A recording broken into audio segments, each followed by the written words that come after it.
How's it going, guys? Welcome back to TheBlueShifting, and welcome back to Sound of Drop. Last time, I think I wet myself just a bit, because this was horrid. We had the heads, and the blood, and the badness of laughing, and just not good. So, I asked you guys what you thought we should do. Consensus was we need to go back, so let's get the heck out of here. At any rate, I should pull back and get into a good position. I should open and close the door numerous times in order to create a safer environment. Ooh, that's an interesting idea. It's like, I don't like it! My feet unsteady, I swiftly dodge and retrace my steps. One step at a time, feeling as if I'm walking on bubbles, I inch with certainty closer to the door. Alright! Finally, I succeed in reaching for the door. Just like this! I throw open the door right away. Huh? Crap. At that moment, I am swallowed up in darkness. Whether it's darkness or water, at any rate, there's definitely no light. Plop. Something touches my back with a wet sensation. Before long, it spreads throughout my body. Of course. What? Without thinking, I spin around. Before me are large numbers of fish. They say that fish with human faces swim about. Oh no. I'm reminded of Amino's words. That's right. Human-faced fish. Just like the face I saw in the jellyfish booth. These are attached to the fish approaching me. I'm an idiot. Gosh darn it. If I go through the door, the next axis will change. If I do that, the way I came should also change. I have no idea whether or not it will be safe. Regardless, to avoid the immediate terror, I vigorously leap forward. The fish are biting off my clothes. Ugh. They're fish. Yes, fish. No matter how much their white teeth are like humans, and no matter how much their teeth are arranged like humans, they are all fish. So it'll be fine. Yeah, it'll be grand. Before I realize it, the clothes enveloping me are disappearing. Blood leaks from the places I've been bitten by those large teeth. Look, red water. The blood flowing from my body mixes with the red ocean. And then they become one. Me in this bright red world. Well, yay. We were piranha'd to death by a bunch of human fishies. A coward's dead. Oh, that's just cruel. We weren't cowards. But we do die a lot. A lot. Yep, another bad end. I wonder if we could keep tally, like, how many times have we died when we could have versus how many times we could have avoided it. Because it's just no bueno. Well, here we go again. Back into the plunge. And at least we know what we're supposed to do now. So, hooray. Well, we're going to move on. Let this be our lesson. I think I've seen the pattern. If you ever go back the way you came, you die. It's just the way it is. Except for when the girl rescued us with the fire extinguisher. Wait, what? How did she even do that? Makes no sense. My resolution can no longer be shaken. Even if I go back, I don't know if it'll be safe. In that case, I'll have to choose the way with even a small chance. Unable to tell whether I'm floating or standing, I frantically move my arms and legs. The faces are closing in, but even as I look up, I'm not afraid. Oh, good, yeah, good girl. Persuading myself, I move forward a bit, even if there's no feeling left in my legs. I get the feeling that I'm actually drawing closer to the door. Just a little more. Ooh. Suddenly, a large sound interrupts my movements. The sound is familiar to me. It's the sound I've heard in this jellyfish booth before. This jellyfish booth is just bad business. The sound of glass breaking resonates from behind me. Still, I won't give up. I refuse to turn around. If I were to see something bad right now, this time my heart may really break. Oh, dang. In that case, it might be better for me not to know. Oh, jeez. That's a horrible sound. On the heels of that thought, various voices, all laughing and crying, begin to resonate behind me. They're probably the voices of those faces floating in the blood. Don't think about it. Don't think about it. The voices steadily draw nearer, finally closing in on me. No! Fish with human faces. They say the fish with human faces swim about. Ugh. It reminds me of an urban legend Himino talked about. However, I don't have time to be in shock over the rumor being true. I won't falter! Human faces and shards of glass are passing by the edges of my field of vision. Occasionally they touch my cheek or forehead, but I move forward. As I drift as I move along, grabbing the door with a clank. I encourage myself out loud so I don't lose focus. I have no idea what lies ahead. Boy, I better focus. Ugh. Almost at the same time as I pull on the door, I begin to feel heavy pressure against my back. It's heavy. Why? Water. The water. I can guess what's happened. Surely the fish are stopping me from moving on. This feeling of having my clothes pulled off is proof of that. Oh, jeez. I never thought fish could be this strong. I'm going, so... I bite down on my lip and I try to move forward. The harder I try to move forward, the stronger the fish's resistance becomes. Himino is suffering even more! I shut my eyes and grind my back molars and hurl myself at the door. Go on, you can do it! The door flies open and I fall to the ground. Oh, jeez, I'm out of breath. Even so, I muster up my strength and shut the door. There's no longer any pressure against my back. Oh my gosh. Huh? Beyond the door is not a fish in the world booth. It's dark and narrow, similar to the staff passageway I passed through before. Turning about and looking around, I realize that this is the passageway after all.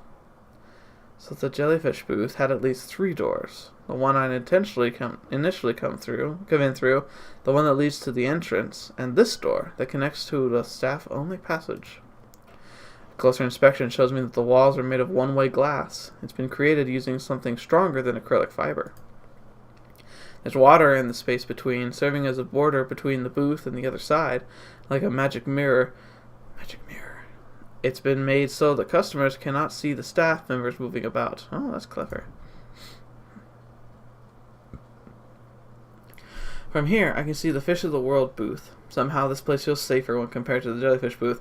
Anything would feel safer than the jellyfish booth. I think live piranhas would feel safer than the jellyfish booth. It's very difficult from the first time I visited, with the offensive smell being completely gone. Inside I can see familiar silhouettes. I wonder, okay, now whose head was the head that we saw of the head, like, way in the beginning? Was it one of these head fish things?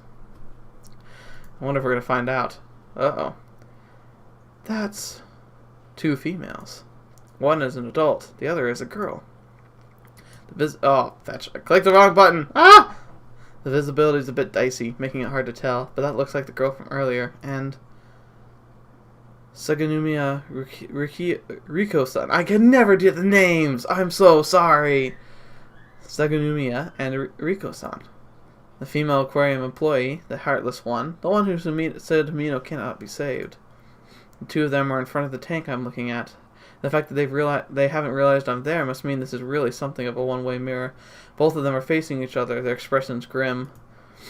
She's looking like a rabbit. Maybe that's her makeup, but she kind of looks like she's kind of doing that drooling. The sound is cut off by all the layers, but I can tell they are arguing over something. Ah! At that moment, the girl raises her right hand to Saganumia-san and follows through with all of her might. She slaps her with such vigor that it surely resonates with a loud, dry, smacking sound. Psh! Dang. Saganumi-san rubs her left cheek and grins widely. Oh, that's not good! Seeing Saganuma-san's grin with such composure after being struck gives me the chills. The girl only deepens the crease in her brow. At this rate, things will only intensify. I realize that I'll have to stop them. No. This better stop now. I attempt to leave my safe place, but I cannot find a break in the wall. There should be a door somewhere. Even as I think this, I cannot find a doorknob in the darkness. As I keep my eyes on the both of them, I decide to search the area connected to the Fish of the World booth. Their quarrel continues, the girl using her hand gestures to get Saganuma-san's attention. In contrast, she merely looks down upon the girl. From my perspective as an outsider, it doesn't look like she's even paying attention. What could have happened? What in the world could have happened to bring them to such a climax? Though I have many questions, it's unlikely I'll get any answers. So, I don't know how to read that, so I'll say exclamation. As a sad expression appears on the girl's face for a moment, then she looks away from Saganama-san. At almost the same time, the composure leaves Saganama-san's face. Oh, no. Oh. Yeah, you see this face? You see that face, and you run. You run to the other side of the planet, because that is not going to be good. She creases her brow and opens her eyes wide, her nose twitching, like a little hamster. Something has touched a nerve, getting her attention. Even without sound, that much is clear to me. Oh, snap! Huh, well, wait! Without thinking about it, I pound on the wall. However, this doesn't cause so much of a ripple, leaving me cut off from the two of them. This time, Saganama-san hits the girl. Oh, jeez. Then she immediately grabs the nape of the girl's neck and throws her into the wall of the tank. Oh my gosh! There's no sign of the impact. Holy crap! Oh, jeez! She's absolutely insane! Oh my gosh, is she dead? Is she dead? No! Having hit the back of her head on the tank, the girl falters and Saganama-san flips her body over, grabbing the back of her collar. The girl's face is turned in my direction, and I realize that she has fainted. She's unconscious. A horrible premonition runs through me. Oh no. With the girl's chest pressing against the wall of the tank, Saganama-san grabs the back of her head and smashes it against the tank wall over and over and over again. Oh my gosh. What is wrong with this lady? I cannot see Saganama's face. It is bathed in the light from behind, and she's become a silhouette. The only thing I can see is her lips, which dangle in the shape of an anchor. No, at this rate she'll die! Without thinking, I scream. I have to help her! I can't stand quiet any longer. At any rate, I pound on the wall before me. Come on, please let it get through! However, no matter how many times I strike it, Saganama-san does not look my way, as if the sound isn't going through. Since the sound from the other side isn't coming through, then the sound from my side shouldn't go through either. It figures. I have no choice but to go out there. I grope about, trying to find a crack in either side of the wall. From top to bottom, right to left, I go along the outer side of the tank and look for it to see if there's any way to get in from below. A handle of some sort would be great, or anything that could serve as a starting point. There's nothing. I still can't find any way whatsoever to get to the other side. Panicking over what I should do, I frantically search for the door. I don't think we have the time. I think we might already be too late. During that moment, the girl continues to have her forehead bashed against the tank right in front of my eyes. A gash is torn wide across her forehead, her blood clinging to the tank with each hit. The blood sticking to the tank makes a red line as if someone's trying to wipe a brush across it. Ugh. Okay, it is one thing to have someone be horribly injured, but to watch somebody else horribly injure somebody else, that would be probably, in my opinion, that'd be way worse. That would be one of the worst things that could happen. That one line of blood quickly becomes two, and then two merge into one large flow of blood. No! Her eyes are white and wide open, the blood from the girl's forehead making them seem bright and red. From those eyes, I can sense no signs of life. Saganama Riku's lips are, of course, smiling. Because she's a psychopath! Stop this! Unable to stand anymore, I scream. However, it's pointless, merely echoing back through the passageway I'm in. Stop! This already! No movement is left in the girl, save for the shaking of her eyeballs. Not just blood from her forehead, but her entire body goes limp, fluids from all over leaking out. Huh? As the life has faded from the girl, I see a small movement from her lips. I mimic the movement with my own mouth. The truth of the deep sea. As those words are unvoiced, I have no idea whether that's not what she really said. However, to me, that's what seemed like the girl was saying. Saganama Riku tosses the girl. She flops over as she hits the floor, having been reduced to a mere object. Dang it. I liked her. My mind goes blank as I sit down. I couldn't save her. She was right in front of me, at the distance short enough that I could have touched her by reaching out my hand, but I couldn't save her or do anything to help. Just in case, Saganama Riku kicks the girl over. Her heel strikes the hard floor, and that which is the girl's head flops over. Just like that, she leaves the fish of the world booth behind. Whoa. At that moment, I see bright red. What? I don't even know what's going on anymore. Without a moment's pause, the girl's corpse loses all trace of life. It decomposes and goes beyond that to completely dried out. There's like a mummy crap going on here. Some new phenomena is starting, but I can't stand up as I am right now. I'm powerless. I can't do anything. Something hot wells up behind my eyes. No. I don't want this. I don't want Himeno to die like this. But the image of that girl's expression as she was on the verge of death is scorched into my mind. Yeah, you're gonna need counseling. So hollow yet so desperate, her face burned up with rage. That face keeps appearing within my bright red vision. The deep sea, the truth. Just before the flames of life was extinguished, I think those were the words the girl left me. Then what? I don't want to just sit here brooding like this.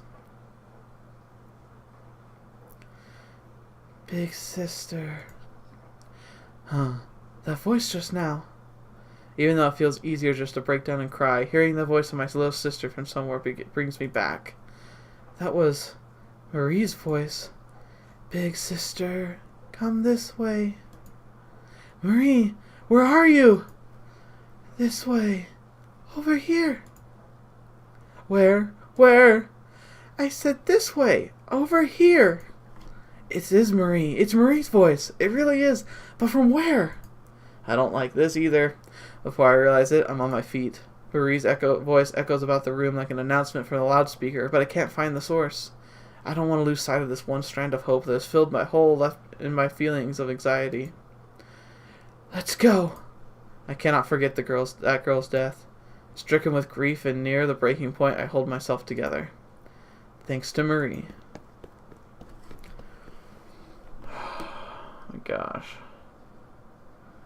This is... Recklessly coming out of the passageway, I end up right where the tunnel tank lets out. Okay, wait. Before I go on, let's just pause for a second and digest that.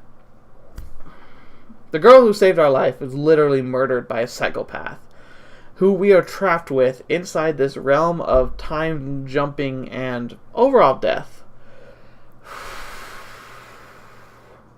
Where do we even go from here? Okay, well, let's continue. Big sister! Big sister, this way! Marie, is that you? I slowly turn in the direction the voice is coming from. Exiting the tunnel tank, I see a wide wall before me. In front of it stands a girl wearing winter clothes. It's the same place I saw Marie the first time. Aww, she's so cute! Of course, something so cute has to follow something so horribly horrific. Jeez, big sister, did you get lost? Oh, jeez. Marie, I'm glad. Marie, are you really here? Really here? I'm right here. The same color hair as mine, the same color eyes. We were often mistaken for twins. With the silhouette of a doll, she's wearing that warm-looking overcoat. Aww. This doesn't make what just happened okay. This does not make what happened okay, but gosh darn it, this is nice to have. Marie is right here, looking just like she did that day. Marie, why are you here? Did you forget? Jeez, you meanie. We came together to the aquarium. There's no way I could forget. Not at all. It's just, what? Why did you disappear? You're the one who got lost. I'm here. I've been here all along. Marie. Without hesitation, I embraced Marie. She must have caught a chill as her body is cold to the touch. Big sister, what's wrong? It's embarrassing. It's fine, Marie. We're finally together again. Jeez, big sister, you're such a crybaby. That's right, I'm crying. After Marie points it out, I realize my cheeks are covered with tears. Just as I'm about to stop, I cry again. Okay, let's go, big sister. Marie says this in a cheerful voice as she pats my head. It's a strange feeling having my little sister rub my head, but not a bad one. I feel my head being enveloped in a soft feeling as if I'm floating. Go where? We'll go somewhere higher up, together, you and I. Somewhere higher up? Higher! Softer! That place is eternity. Is she saying we're gonna die and go to heaven? Eternity? Grinning ear to ear, Marie points her right index finger toward the ceiling. The feeling that I've begun floating upwards grows even stronger. Yes, there's nothing, yet everything there. It's really fun, very soft, a place we can always be, a world of happiness. Happiness? I don't really understand what Marie's trying to say, but if it's happiness, that might be okay. The fact that I'm able to reunite with Marie like this makes me extremely happy. My thoughts melt together in happiness at being with Marie. I smell something sweet, with a hint of lemon. If that's what this world will be like, well, we'll surely be happy. Let's go together, big sister. Marie, don't get lost anymore. Okay. Marie reaches her hand out for me. I sit upright and reach for Marie's outstretched hand. I hear the sound of something falling down with a clatter.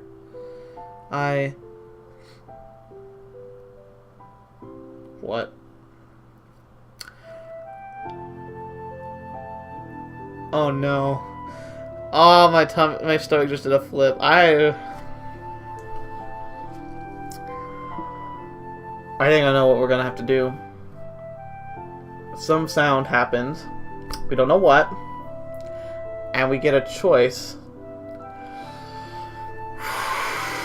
Okay. Once again, I want to know what you guys think we should do. Should we just take Marie's hand, accept her, just, I don't know, send into heaven, whatever that will end up being?